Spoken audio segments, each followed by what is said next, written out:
Salam sejahtera di dalam Tuhan kita Yesus Kristus.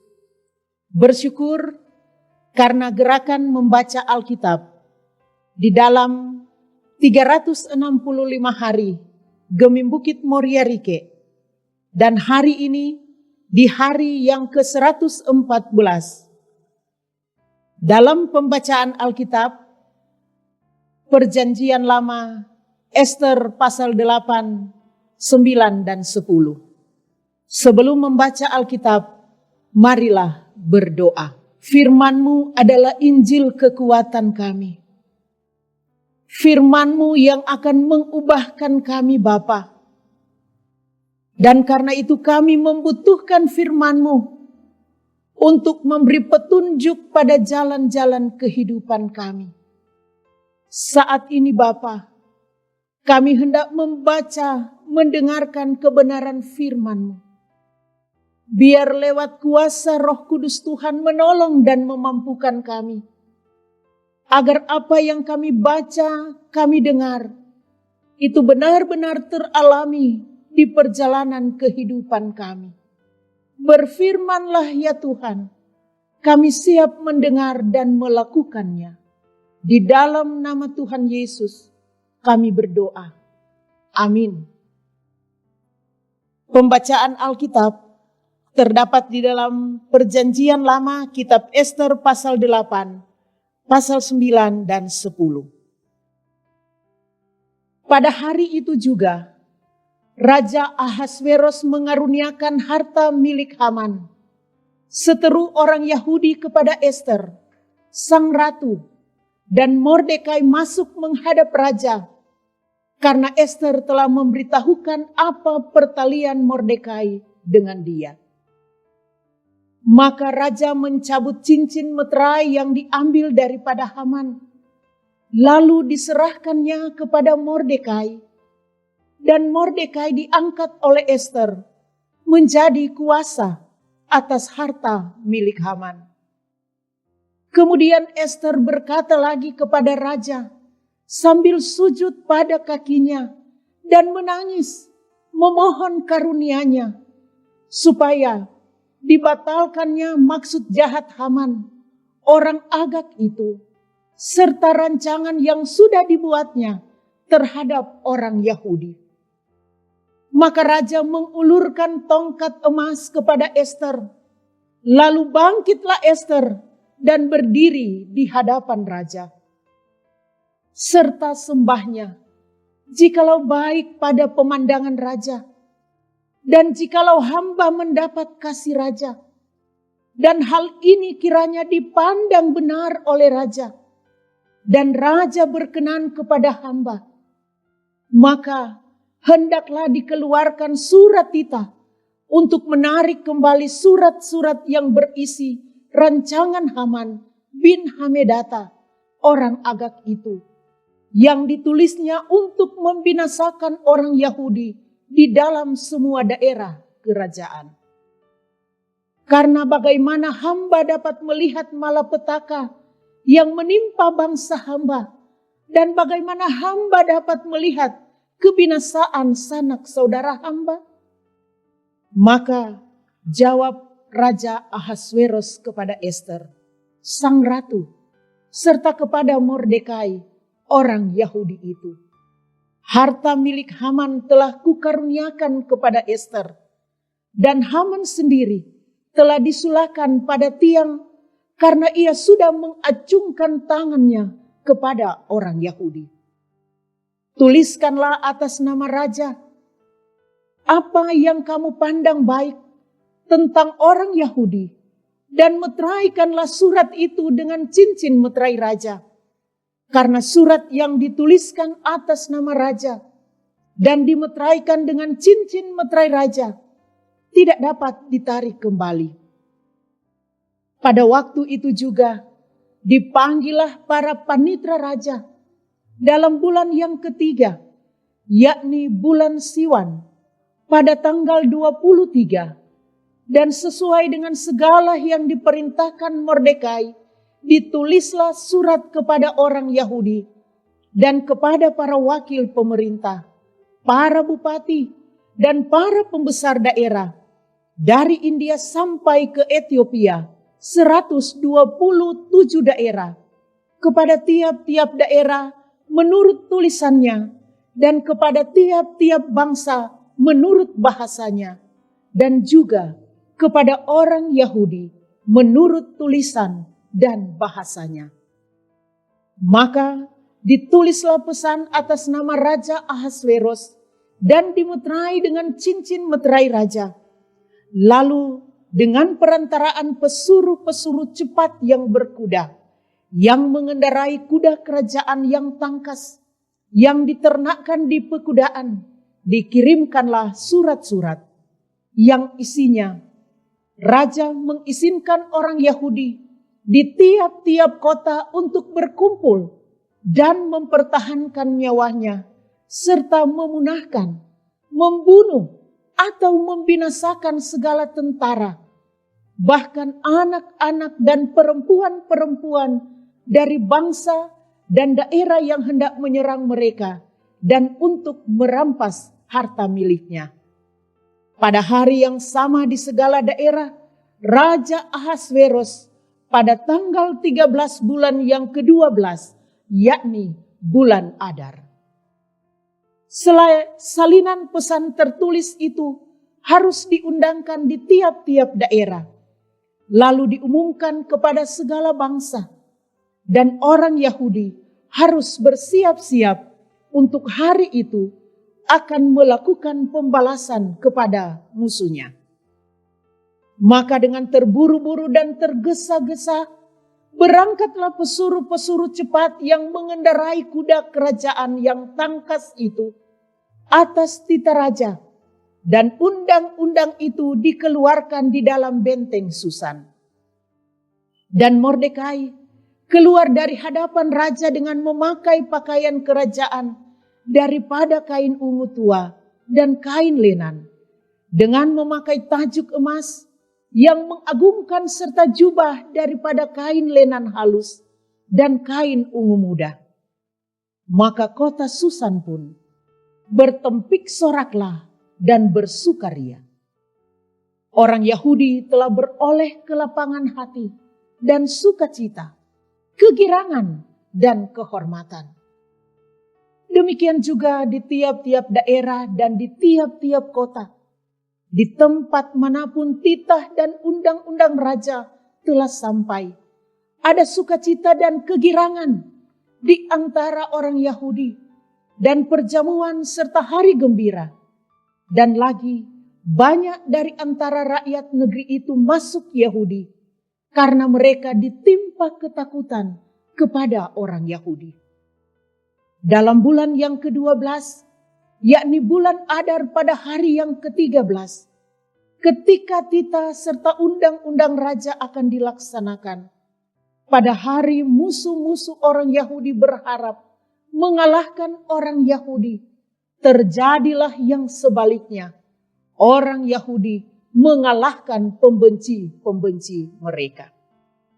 Maka berkumpullah orang Yahudi di dalam kota-kotanya, di seluruh daerah Raja Ahasveros, untuk membunuh orang-orang yang berikhtiar mencelakakan mereka.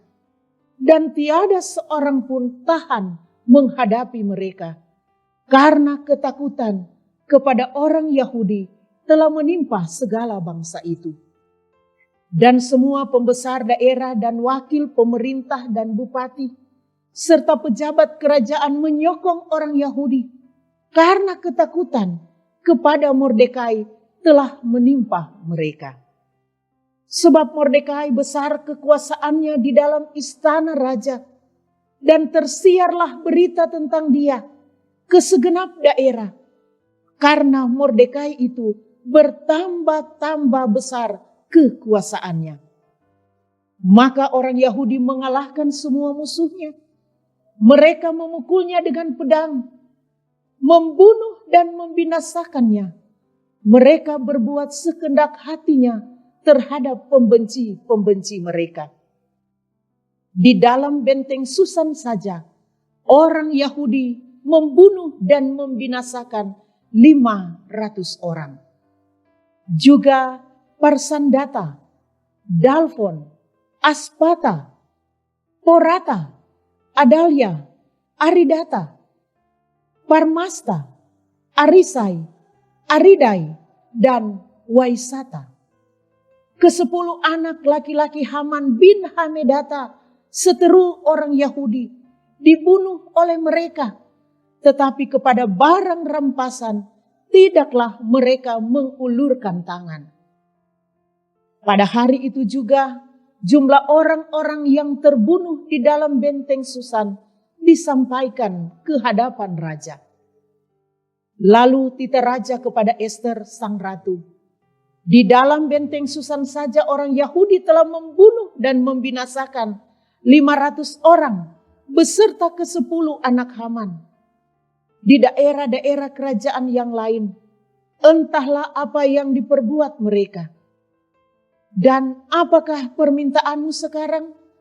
Niscaya akan dikabulkan. Dan apakah keinginanmu lagi? Niscaya dipenuhi.